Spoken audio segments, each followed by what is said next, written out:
Thank you. So my name is Goski Botioko Alabi. I am a proud native of Nungwa, and I'm the second of 5 children, 4 girls and 1 boy, who sadly passed during the May 9th Stadium Stampede, our only brother. I grew up in Nungwa. I schooled in Nungwa Secondary School, and my primary school was at Teshi Estates Preparatory School. Currently, I'm the acting Vice Chancellor of Accra Metropolitan University and also the co-founder of the university. I am also the council chair of the University of Mines and Technology, and I also chair a number of international organizations, including the African Network for Internationalization of Education. Beyond my career, I'm a mother of 2. I'm a wife. I'm a sister to some people. I'm a daughter, and I'm a friend of many people. So socially, this is who I am.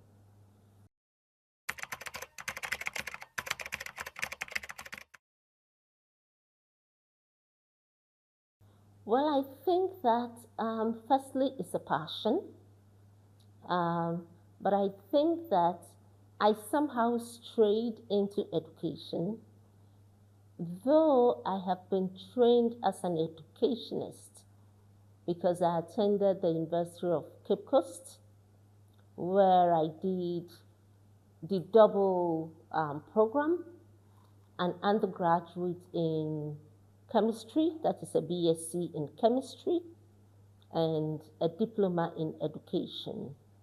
So I have been trained at my undergraduate level as an educationist and as a chemist.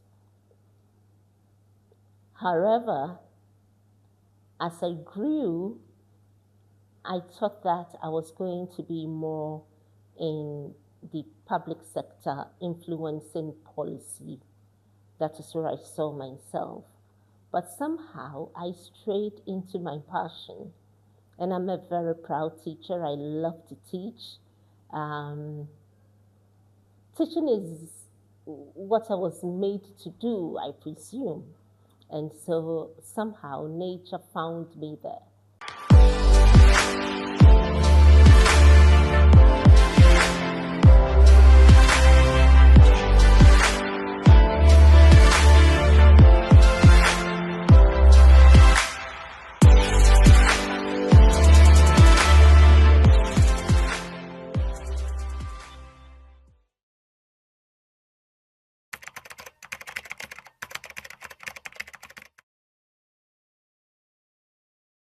Yes, so I did chemistry. I moved on to do my master's in food science at the University of Ghana. And my dissertation at the time was in water quality.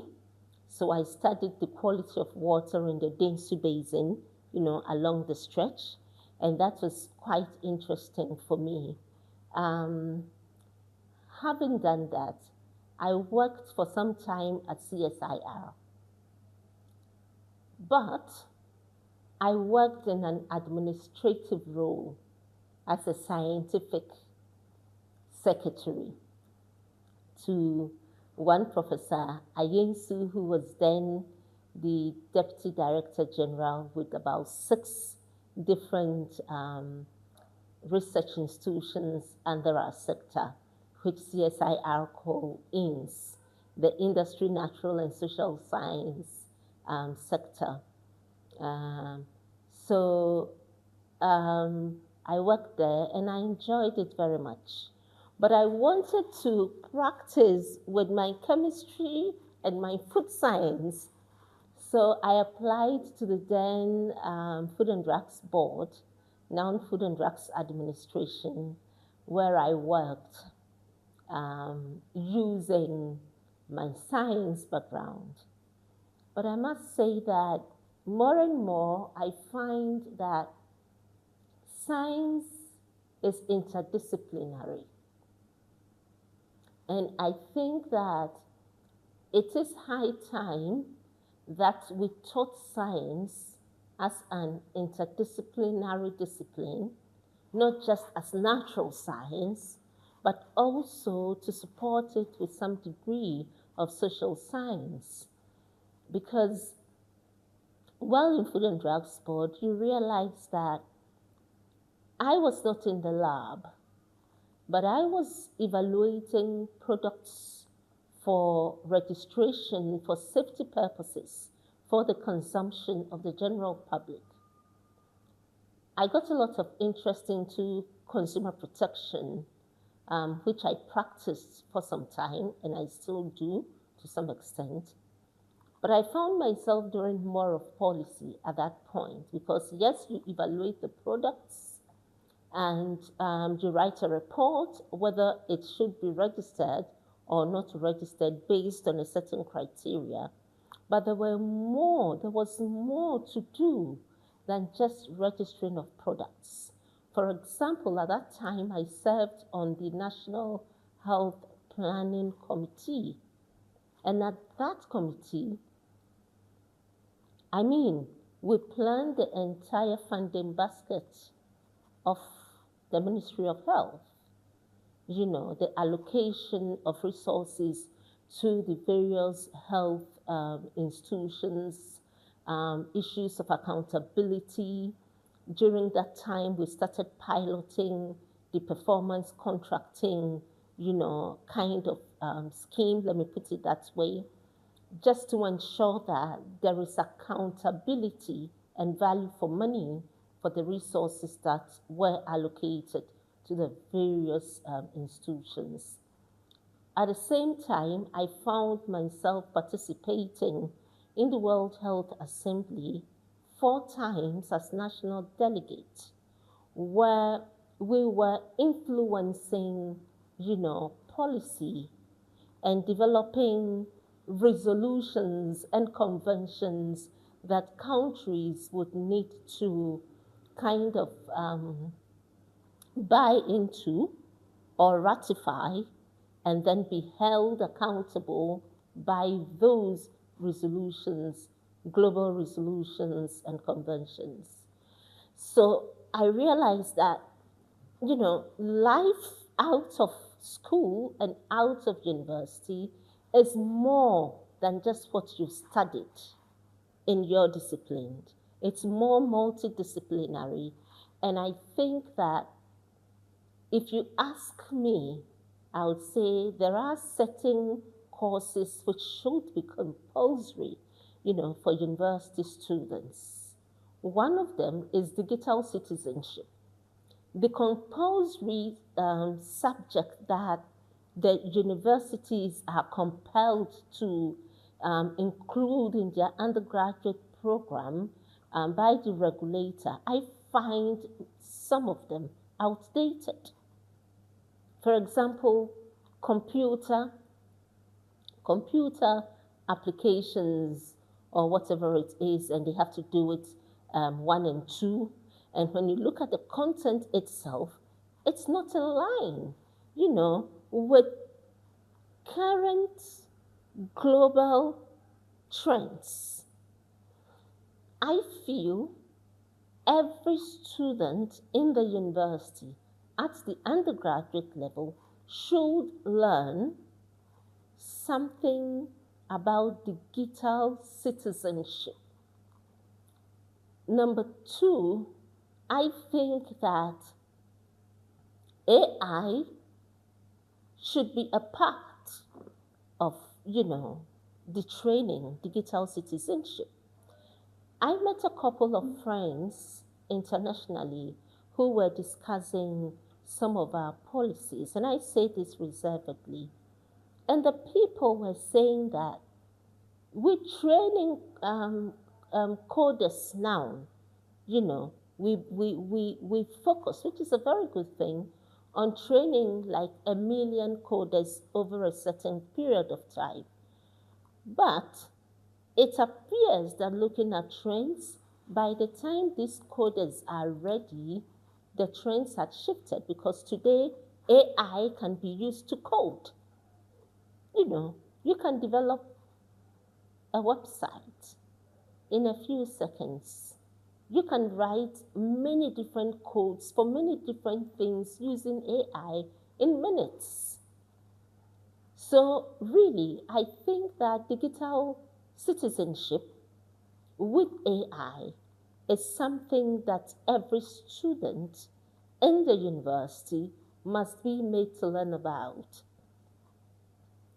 The second thing is that every student, whether science, arts, or social sciences, should learn about financial management, because the money is what keeps everything moving in the world. So, every student that should come out of a university in Ghana should, all things being equal, learn about financial management. I studied chemistry in the university, and for my liberal course, I learned about Greek civilization, which used to be called Glyco. Practically, what am I using the Greek civilization that I was made to learn in the university for at the moment? But if I learned financial management, it would have helped me a lot as a social entrepreneur. The third subject, which for me every student must be taught, is leadership. So there are three which, if you ask me, I would say every student should learn about: leadership, financial management, and digital citizenship. So, this is my thinking, and I say this based on my own experience. I studied chemistry in the university. Chemistry opened me up for critical thinking, but I'm not directly using chemistry at the moment. However, I continue to serve in areas where my chemistry is needed. And one of those areas is in consumer protection, is in policy, because in so long as I work on international committees, I work on national committees with the Ghana Standards Authority, I have served severally on the Codex, National Codex Committee. I have served on technical committees like the Technical Committee for Petroleum Products. I have served on the Technical Committee for Agricultural Products. I have worked with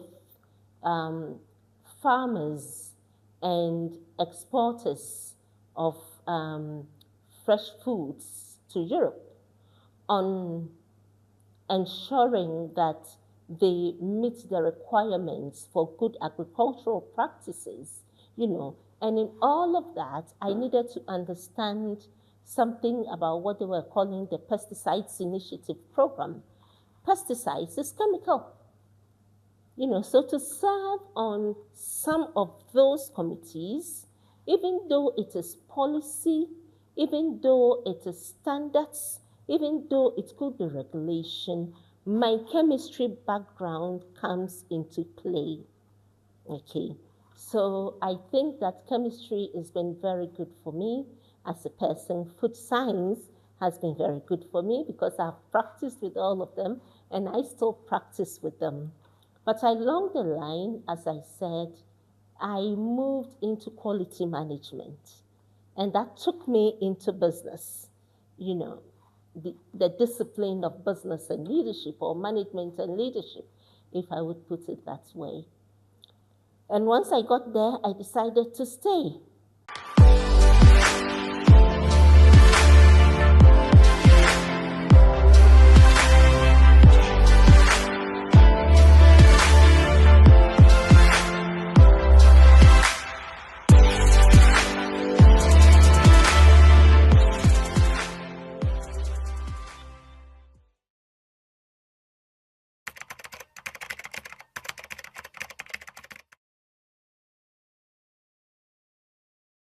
I mean, in Ghana, women has gone very far in education leadership.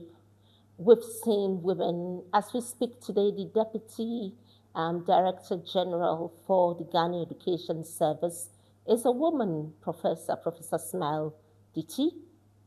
We have had several women vice chancellors, and we still do have a number of women vice chancellors.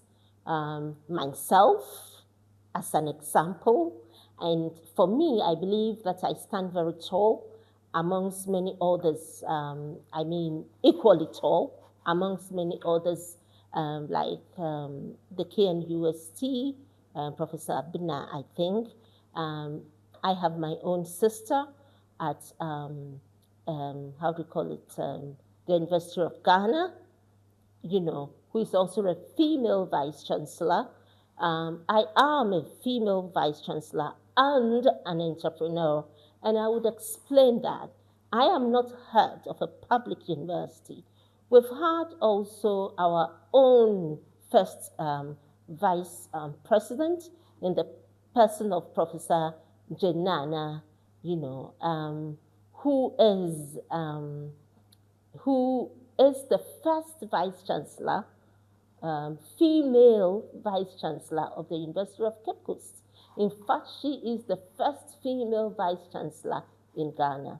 So she paved the way, and today we have Professor Araba, who is at the University of Ghana. We have, I think, Abina, who is at Professor Abina, who is at KNUST, and myself. And I say that my leadership role as a vice chancellor of the first accredited open university in Ghana, and which is also the second in West Africa, Accra Metropolitan University, which I co-founded and am leading, is a very unique one. And it is unique in the sense that as a social entrepreneur, government does not pay the salaries of lecturers. At the end of the day, you have to make sure that you work hard with your team to create and share amongst yourself, to create value in terms of money and pay the salaries, not only of lecturers, but also of the administrative staff. You need to generate to also ensure that you are maintaining the facilities and keeping the administrative machinery running.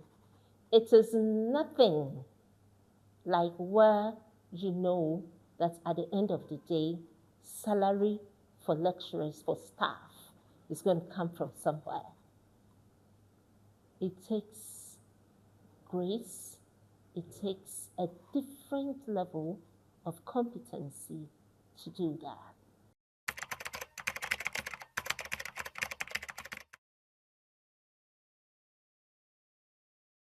I mean, fortunately, having gone through the experiences that I have been through, I think that we are doing so in a way.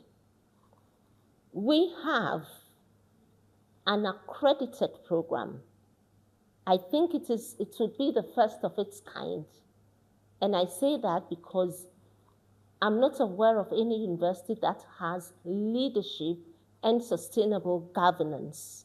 But in this university, we have a PhD, an accredited PhD in leadership and sustainable governance, which means we are training and grooming, co-creating leaders who would have a different mindset and attitude towards leadership, towards sustainable development, towards sustainable governance in this country and beyond. As we speak, we have students from Liberia, Ghana, Nigeria, Rwanda, and I think the UK on our PhD programs. So you can imagine that Our PhD in Leadership and Sustainable Governance at Accra Metropolitan University is not only contributing to shaping leadership for the future of Ghana, but for the future of the entire continent of Africa. I'm also very happy to say that following my own PhD, which was in the area of leadership, I proposed and worked towards the establishment of the first leadership MPhil and MSc in leadership program at the University of Professional Studies while I was the dean of the graduate school. And so throughout my academic trajectory, I have been working for almost 2 decades on ensuring that I contribute towards the development of ethical and value-oriented leaders in Ghana and beyond.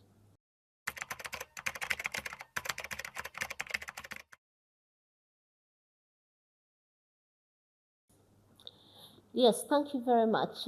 Firstly, let me commend His Excellency President John Dramani Mahama, President of the Republic of Ghana, for the good work.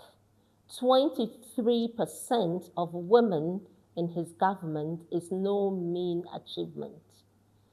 We're aware that the affirmative action law is in force, and it requires at least 30%. So it means that 23 is very close to 30. And I do believe that as we progress in the administration, we should be moving closer or achieving the 30% or more. I do believe that one of the ways, even though this is debatable, is to enforce the quota system, which is provided for. I also believe that we need to promote and protect the participation of women in politics, right from the local level to the national level. And I think that it is not only in the, national politics, but we should be able to see more women in as heads of the public institutions and also state enterprises. I think that once we focus on these broader areas, we should be able to achieve the 30% or more of women in leadership positions. The third thing I would like to suggest is the fact that there must be some form of regulation of name calling and cyberbullying of women who veer into politics. Because a lot of the time, the social media is used to bully women who veer into politics by calling them all manner of names, by trying to intimidate them, by trying to shame them through name calling. So a lot of women shy away from it. I am aware of instances where women wanted and were very willing to participate in politics, but their families their children, their husbands, their spouses were not in support of those because of cyberbullying and name calling. It's not only cyberbullying, but sometimes even some of the things that are published, in the papers. And I think that there must be some form of regulation or law, that would protect women who try to go into politics or participate in politics. I mean, our male counterparts do not face some of those cultural challenges when it comes to participation in politics. Another of the things that prevents women from really climbing high has to do with, ability to get the resources to match up, and also perform strongly in party politics. So it's another area that we may want to look at and see how best we could come up with practices that can support women who show up for certain party political positions. So these are but a few that I would mention, but lastly would be how we ensure that ladies, particularly in the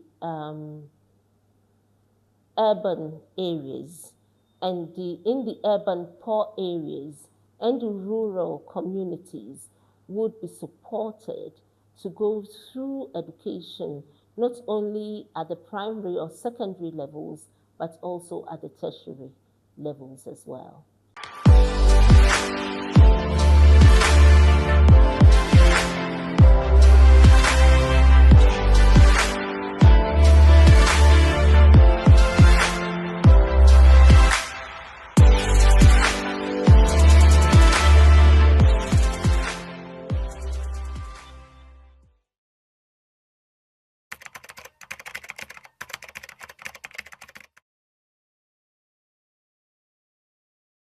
I mean, she's already a vice president, and we have seen her complementary role that she has played very effectively in the position that she occupies now. We have her trajectory, we have her leadership at the university, and we have had her role as a history maker, being the first female Vice President of Ghana. And we can attest to the fact that she's performing very well. I believe that given any position, she would demonstrate that indeed there are competent women with the right conduct.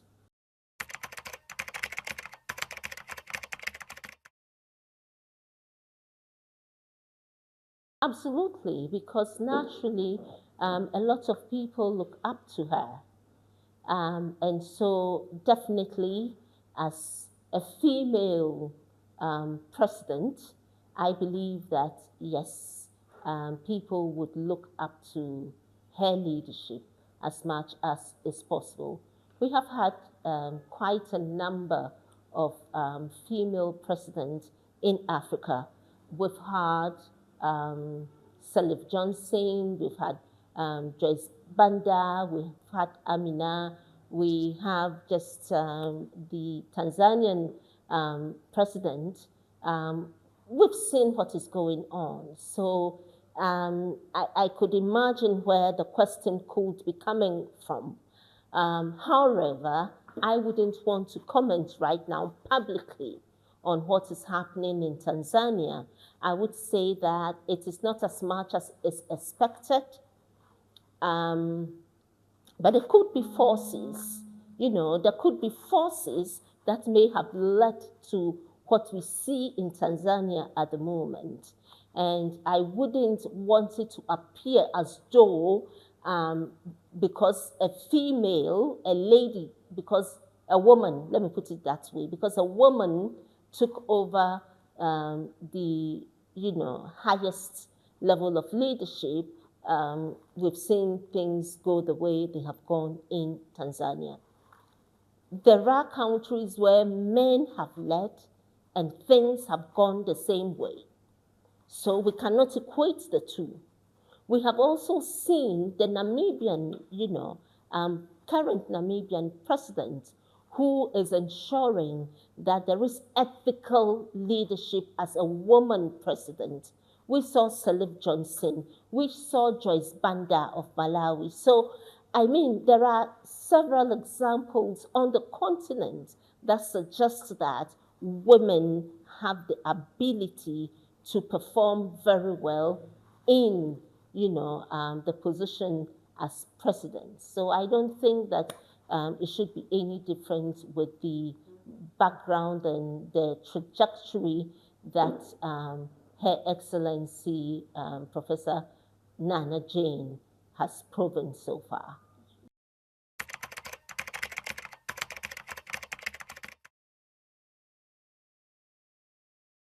Well, I'm going to answer this not from my own perspective, but from what I have gathered from various discussions that I have come across. I think that there are varied opinions as to, the effect of instruction in mother tongue. There appears to be a lot of strengths in that, owing to the fact that the pupils will understand whatever concepts is being explained to them very well, and for that matter, they can relate to it, not only from a cultural perspective, which would build their cultural competencies, but also from the perspective that once you can relate, right, to the cocoa pod, and you can relate to the banana leaf, and understand that in the banana leaf there is potassium. So I'm speaking as a chemist now. In the cocoa pod, there is potassium. And that I can take out that potassium and I can explain to people in Ghana, right, that when you burn it, nyona lamlue, na kan lamlue, kofo no ka wonumi, ne ye biete, nyo sono, no any ba jemie ba, potassium yemi, na kan potassium ake, koke, fo. I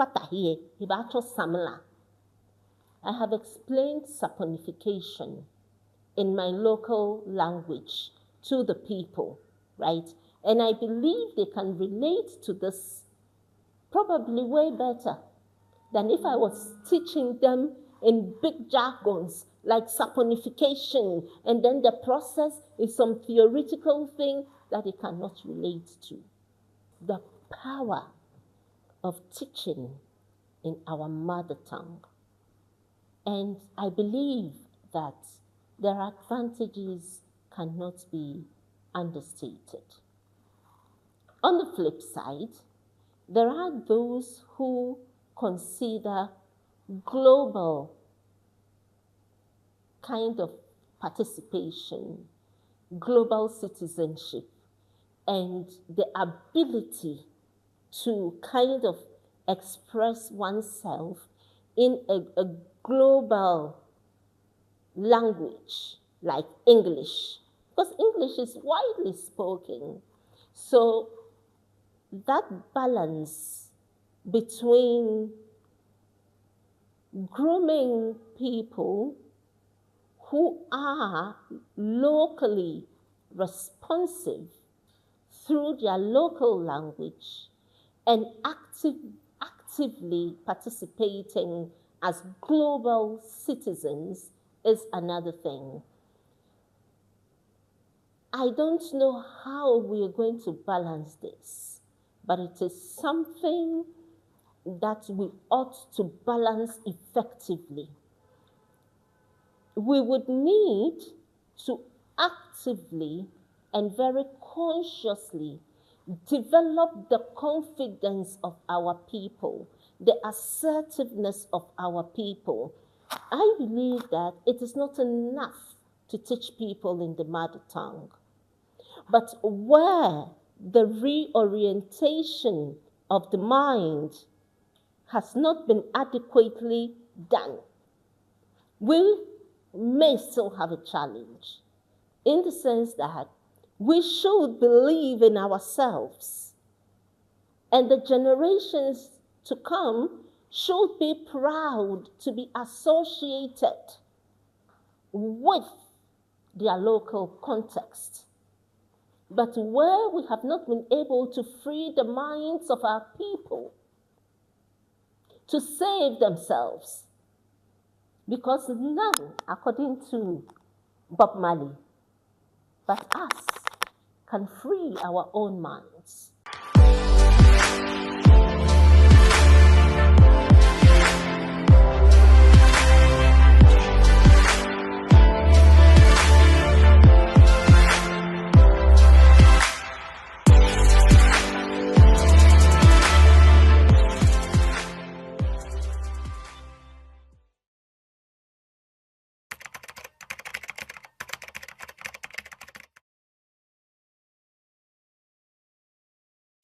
Well, I think that young women seeking mentorship should firstly be very genuine about the mentorship. They should be very purposeful about the mentorship.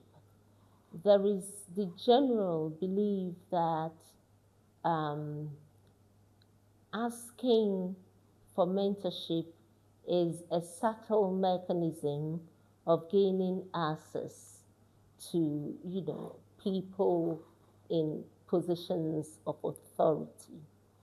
But I believe that when we are purposeful about our intentions and we know exactly what we want to learn from the mentors, that goes a long way to determine the success of the mentorship processes. I also believe that mentorship should be organized. There should be a system, whether at the local level, at the community level, or at the national level, that ensures that there is mentorship, not only for women, but also for young men. I say this because in recent times, we've seen a lot of young people's lives being negatively affected by drugs.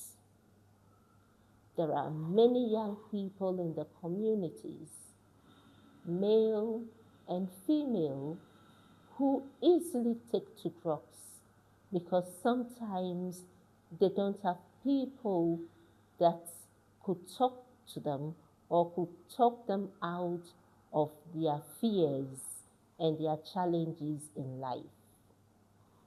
And so mentorship should be instituted in schools and in the communities for both male or both men and women, young men and young women. I mean, take our communities. It's either we are faced with teenage pregnancy for young women, and in these Ga communities, I see a lot of young people. Some of the nurses come to talk to me that we need some form of mentorship program or advocacy. Why? They will tell you there are people as young as 14 who are pregnant, some even 13, 15 who are pregnant. And when that happens, it truncates their education. So that is for the female or the women. And then when it comes to the men, it's generally drugs. So we need mentorship for the youth in general to provide hope for them. And particularly, I like to use this opportunity to advocate for real social support and intervention for the young people, the youth of the Greater Accra region. It is unfortunate because the Greater Accra region is a cosmopolitan area. A lot of the time, it appears that we are either being relegated to the background or neglected. So you find that teenage pregnancy is high and drug addiction is equally high in our communities. So this is the advocacy I have.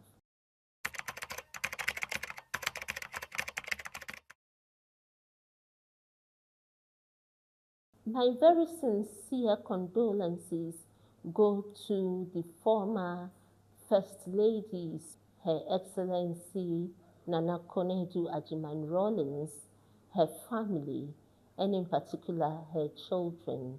It is a very sad time for all of us, particularly women. I recall that she was the one, she and her team, that touched the light for the empowerment of young girls in this country. I was a young lady at the time, and I remember the favorite, phrase, the girl child must go to school. We remember her for what she contributed to the empowerment of the girl child in Ghana. And we say hers has been a life well lived because of the great impact that she made to the women folk of this country.